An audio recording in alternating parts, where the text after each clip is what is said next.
আমাদের নারায়ণগঞ্জ জেলার DB team Narayanganj ৩ আসনে মাননীয় সংসদ সদস্য আজহার ইসলাম মান্নানের ছেলে খায়রুল ইসলাম সুজয়কে তার নিজ বাসভবন বসুন্ধরা এলাকা থেকে জিজ্ঞাসাবাদের জন্য ডিবি কার্ডে নিয়ে আসেন। তার বিরুদ্ধে কিছু অভিযোগ আছে আমাদের কাছে, সেই অভিযোগগুলো আমরা ভেরিফাই করার জন্য জিজ্ঞাসাবাদের জন্য আমরা নিয়ে এসেছিলাম। তো এই তাকে আরো অধিকতর জিজ্ঞাসাবাদের জন্য ডিএমপি ডিবি কার্যালয়ে এখন নেওয়া হবে। ডিএমপি ডিবি থেকে কর্মকর্তা এখানে আমাদের অফিসে চলে আসছে, তারা তাকে সেখানে নিয়ে যাবে। অভিযোগগুলো কি কি?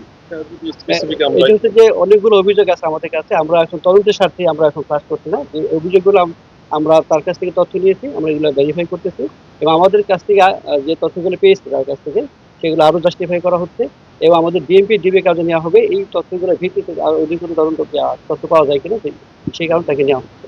অভিযোগ আসলে অনেকেই অভিযোগ উল্লেখ করেছে, স্পেসিফিক আমি কারো নাম বলবো না। আমরা অভিযোগগুলো পেয়েছি কিন্তু তারা এখনো মামলা করার জন্য আসে নাই, কিন্তু অভিযোগ জমা দিয়েছেন। তার বিরুদ্ধে কোনো মামলা নেই, চলন্ত মামলা নেই এবং কেউ তার বিরুদ্ধে কোনো মামলা রুজু করে। ওই ৫-৬টা অভিযোগ আমাদের কাছে আছে এবং ঢাকাও কিছু অভিযোগ আছে, যে কারণে ঢাকা ডিএমপি ডিবি কার্যালয়ে নেওয়া হচ্ছে।